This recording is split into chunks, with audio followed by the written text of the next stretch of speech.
पहलगाम नरसंहार में मारे गए 26 लोगों की चिताओं की आग अभी ठंडी नहीं हुई है, लेकिन कई पाकिस्तान प्रस्त लोग जिनकी आत्माएं भी मर चुकी हैं इस पर विवाद खड़ा करने से भी नहीं शर्मा रहे हैं। मैं बात कर रहा हूं देश के कथित 38 नागरिकों की जिनके खिलाफ देशद्रोह का मामला दर्ज किया गया है, जिन्होंने इस नरसंहार पर कई विवादित टिप्पणियां की और देश का सिर झुका दिया।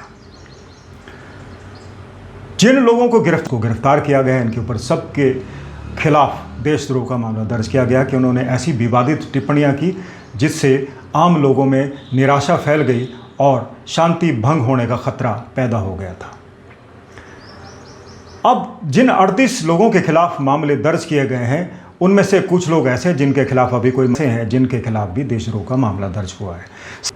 जिन लोगों ने विवादित टिप्पणियां की है और जिनके खिलाफ देशद्रोह का मामला दर्ज किया गया है, उनमें शामिल है लोक गायिका Neha Singh Rathore. Neha Rathore is controversies favourite child और इससे पहले भी उन्होंने कई बार विवादित टिप्पणियां की हैं और ये दूसरा देशद्रोह का मामला उनके खिलाफ दर्ज किया गया है।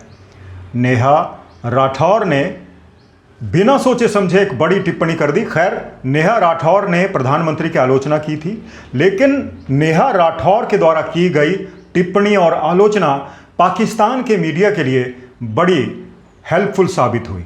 पाकिस्तान की मीडिया ने नेहा राठौर के वीडियोस को एडिट करके बाकायदा सोशल मीडिया पर चलाया और वहां पर एक नैरेटिव खड़ा करने की कोशिश की कि देखो, भारत में मुस्लिम ऑप्रेस्ड हैं, मुस्लिम्स को दबाया जाता है और जो माइनॉरिटीज़ हैं उनके खिलाफ अन्याय होता है। नेहा राठौर ने अपनी सफाई में बाद में कहा कि वो तो देश प्रेमी है, उनकी बातचीत को गलत लिया गया, लेकिन नेहा, आपको नहीं मालूम कि आपने जो टिप्पणियां की अंतर्राष्ट्रीय स्तर पर उससे भारत की छवि को कितना नुकसान पहुंचा है।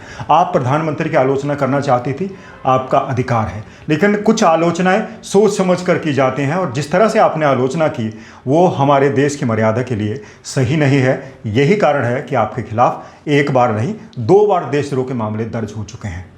पहलगाम हमले के जवाब में अब तक सरकार ने किया क्या है? मेरे ऊपर एफआईआर। सरकार मेरे ऊपर एफआईआर करवाकर असली मुद्दों से ध्यान भटकाना चाहती है। पहलगाम हमले के जवाब में अब तक सरकार ने किया क्या है? मेरे ऊपर एफआईआर। सरकार मेरे मोदी जी, मेरा आपसे सिर्फ एक सवाल है, अगर 10 सालों से हिंदू खतरे में ही है तो आप कर क्या रहे हैं? कहीं ऐसा तो नहीं कि हिंदुओं को खतरे में डालकर उन्हें खतरे से बाहर निकालने का तमाशा किया जा रहा है? मोदी जी, मेरा आपसे सिर्फ एक सवाल है, ये लोग मुझे देशद्रोही इसलिए कह रहे हैं क्योंकि पाकिस्तान के किसी ट्विटर अकाउंट ने मेरा वीडियो कॉपी करके लगा दिया। ये भारत के जिस कांग्रेसी नेता का विवादों से गहरा नाता रहा है, उनका नाम है मणिशंकर अय्यर। वो अपनी मणि कहीं निकालकर फन निकालते रहते हैं और हमेशा उनका पाकिस्तान प्रेम लोगों को देखने को मिल जाता है। ये पहली बार नहीं है कि मणिशंकर अय्यर भारत विरोधी बयान देते पकड़े गए हैं। इससे पहले भी कई बार उन्होंने विवादित बयान दिए हैं, लेकिन इस बार उन्होंने कहा कि पहलगाम में जो कुछ भी हुआ वो पार्टीशन यानी विभाजन के एक साइड इफेक्ट के रूप में सामने आ रहा है। मणिशंकर अय्यर विवादों में उलझते रहे हैं और इससे पहले भी उन्होंने कई बार विवादित टिप्पणियां की। उन्होंने प्रधानमंत्री को नीच इंसान कहा था। उन्होंने कहा था भारत को पाकिस्तान की जिद करनी चाहिए क्योंकि उनके पास परमाणु बम है। एक और विवादित टिप्पणी उन्होंने कहा था कि मुझे लगता है कि बहुत नीच किस्म का आदमी है और इनमें कोई सभ्यता नहीं है। यह टिप्पणी प्रधानमंत्री के लिए थी और प्रधानमंत्री ने इस टिप्पणी का जिक्र कई अपनी जो पब्लिक एड्रेस थे, रैलियां थी, उनमें किया था। मणिशंकर अय्यर साहब ने इससे पहले कहा था कि दशरथ के महल में 10,000 कमरे थे, कैसे पुख्ता तौर पर कह सकते हैं कि भगवान राम वहीं पैदा हुए थे। इससे पहले उन्होंने कहा था कि कांग्रेस मोदी का AICC की बैठकों में आम बेचने के लिए स्वागत करेगी और वहीं एक बार फिर उन्होंने कहा था कि भारत और पाकिस्तान के बीच शांति केवल तब संभव है जब मोदी सरकार गिर जाए। मणिशंकर अय्यर जी, आपके मुंह में जो कुछ आता है आप बोल देते हैं, थोड़ी तो शर्म कर लेते। आप भी भारत के नागरिक हैं। आपकी इन टिप्पणियों से पाकिस्तान में जो भारत के दुश्मन बैठे हैं वो आगे उछलने लगते हैं और इन्हीं टिप्पणियों का इस्तेमाल करते हुए कवर फायर करते हैं। यानी एक तरफ भारत आतंकवादियों से जूझ रहा है और दूसरी तरफ इस तरह के नेता हैं जो तरह तरह की विवादित टिप्पणियां करते हैं और उससे देश सकते में आ जाता है, देश का सिर शर्म से नीचे झुक जाता है। अब विवादों से जुड़ा हुआ एक और कांग्रेसी नेता सामने आ रहा है, यानी कि गांधी परिवार के दामाद जी रॉबर्ट वाड्रा साहब भी बाहर आ गए। वो भी क्यों पीछे रहते, उन्होंने भी कह दिया कि पहलगाम में जो कुछ हुआ वो इस बात का साइड इफेक्ट है कि भारत में मुसलमानों को दबाया जाता है, भारत में मुसलमान दब रहे हैं। यही निकलता है ना रॉबर्ट वाड्रा जी, जो आपने कहा। पूरे देश के लोग, चाहे कांग्रेस के नेता हों, दूसरे दलों के नेता हों, इस वक्त कैंडल मार्च का आयोजन कर रहे हैं। स्वयं कांग्रेस के ही नेता श्रीनगर पहुंच गए, वहां पर जाकर कैंडल मार्च निकाले गए और कश्मीर की आवाम भी सड़कों पर आ गई और जितने लोग मारे गए हैं उनके प्रति अपनी श्रद्धा व्यक्त की, श्रद्धांजलि उनको दी और ये कहा कि जो कुछ भी हुआ उसमें वो शामिल नहीं है और जो कुछ भी हुआ वो गलत हुआ। और न केवल भारत के नेता बल्कि कई विदेशों के नेता, विदेशों की सरकारें भी इस पूरे जो कुछ ये घटनाक्रम घटा उस पर उसकी निंदा की गई। लेकिन भारत के ये 38 लोग जिनको शर्म नहीं है, जिनकी आत्मा मर चुकी है, वो देशद्रोहियों की तरह सामने आ रहे हैं। खैर, जो 38 लोग गिरफ्तार हुए हैं उनमें से ज़्यादा एक समुदाय विशेष से ताल्लुक़ रखने वाले लोग हैं जो भारत में रहकर पाकिस्तान का गुणगान करते हैं। और इस बीच जब भारत सरकार ने एक बड़ा फैसला किया है कि जो पाकिस्तानी नागरिक वीज़ा पर भारत में है, भले ही उनकी वीज़ा की अवधि अभी ख़त्म नहीं हो, तुरंत अपने देश चले जाए, उसके बाद एक बड़ी सच्चाई सामने आ रही है। दोस्तों, सच्चाई ये है कि पाकिस्तान में विवाह करने वाली कई भारतीय मुस्लिम महिलाएं भारत में आकर कथित तौर पर बच्चे पैदा कर रहे हैं और उन बच्चों को भारतीय नागरिकता दिलाने की कोशिश की जा रही है। भारत में रहते हैं, भारत का ही खाते हैं और वहीं भारत की ही आलोचना करते हैं, भारत का सिर नीचे करवाते हैं। जो लोग भारत के नागरिक हैं, कम से कम इस तरह का बड़ा जो घिनौना अपराध हुआ है, जो साजिश भारत के खिलाफ रची गई, उस मौके पर तो टिप्पणी करने से बच जाते, अवॉइड करते, कम से कम अंतर्राष्ट्रीय स्तर पर कवर फायर तो ना करते। आप लोगों ने जो टिप्पणियां की वो पाकिस्तान में बैठे भारतीय विरोधी, चाहे वो आतंकवादी हों, भारत के विरोध में उतरने वाले वहाँ की सरकार के नेता हों या फिर अलगाववादी नेता हों, कोई भी हो, आपकी टिप्पणियों का किस तरह से इस्तेमाल करते हैं वो अंतर्राष्ट्रीय स्तर पर यूएनओ में भी देखने को मिलता है।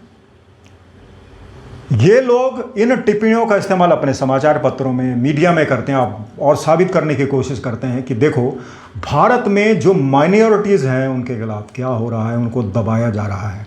खैर, इन 38 लोगों में जो कई लोग हैं वो तो पहले से ही देशद्रोह की कई वारदातों में, हरकतों में शामिल आए हैं। मामला दर्ज होना उनके लिए कोई बड़ी बात नहीं है, लेकिन इस वक्त देशवासियों को सतर्क रहने की ज़रूरत है। ऐसे लोगों से सतर्क रहने की ज़रूरत है जो विवादित टिप्पणियां करते हैं, एक दूसरे की भावनाएं भड़काने की कोशिश करते हैं, देश के अमन चैन के दुश्मन हैं, शांति भंग करने की कोशिश करते हैं।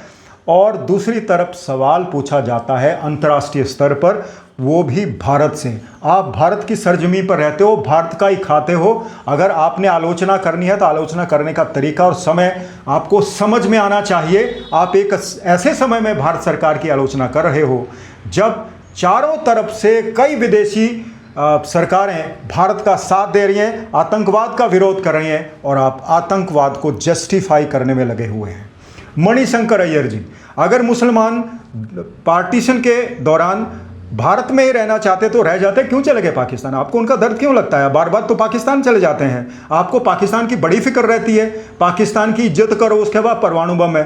तो भारत के पास क्या है? कुछ भी नहीं है। भारत ने जो तरह तरह के हथियार अपने ही देश में रिसर्च करके बनाए हैं, वो क्या दिखाने के लिए रखे हैं? नहीं। और रॉबर्ट वाड्रा जी, आपने भी गलत समय चुना।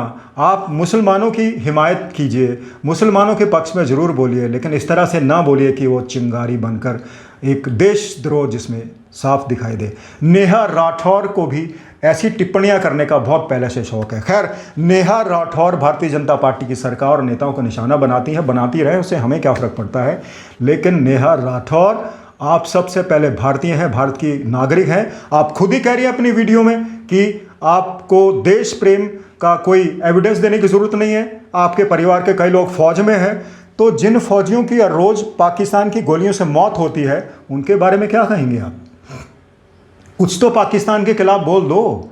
ये जो 38 लोग हैं, इन लोगों को शर्म आनी चाहिए कि भारत की ज़मीन पर रहकर ही भारत का ही खाते हो और भारत की ही आलोचना करते हो, वो भी सोशल मीडिया पर आकर, ताकि भारत की बदनामी हो। खैर, देश के 140 करोड़ लोगों में से अगर 38 लोग देशद्रोह करने लगते हैं, देश के खिलाफ कुछ बोलते हैं, उससे कोई बड़ा फर्क नहीं पड़ता।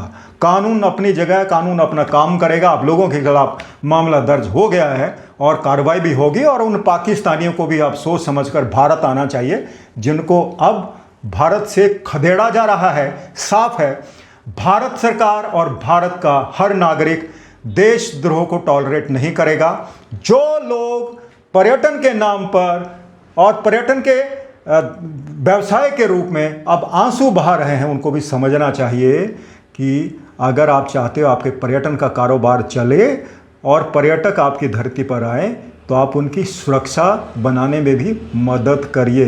बहुत लोग जस्टिफाई करने में लगे हुए हैं इस बात को भी कि जो लोग मारे गए उनमें से ज़्यादातर हिंदू थे, जिनकी पैंट उतारी गई। देखा गया कि उन्होंने खतना किया है या नहीं, क्या उनको कलमा पढ़ना आता है या फिर नहीं। दूसरे धर्मों के लोग भी मारे गए, क्रिश्चियन भी थे, और एक गुज्जर समुदाय से ताल्लुक़ रखने वाले व्यक्ति की भी जान चली गई। लेकिन इस हमले के बाद ये साफ है कि हिंदुओं को निशाना बनाया गया।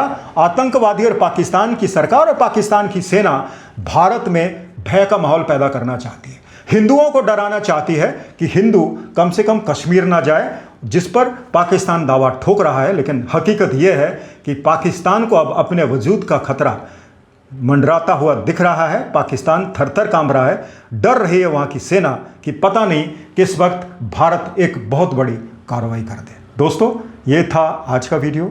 आज हमने एनालाइज किया कि भारत की सरजमीन पर किस तरह से पाकिस्तान प्रस्त इस समय जहर उगल रहे हैं और निशाना बना रहे हैं अपने ही देश को। ये कथित भारतीय अब कानून के शिकंजे में है, इनके खिलाफ मामला दर्ज हो गया है।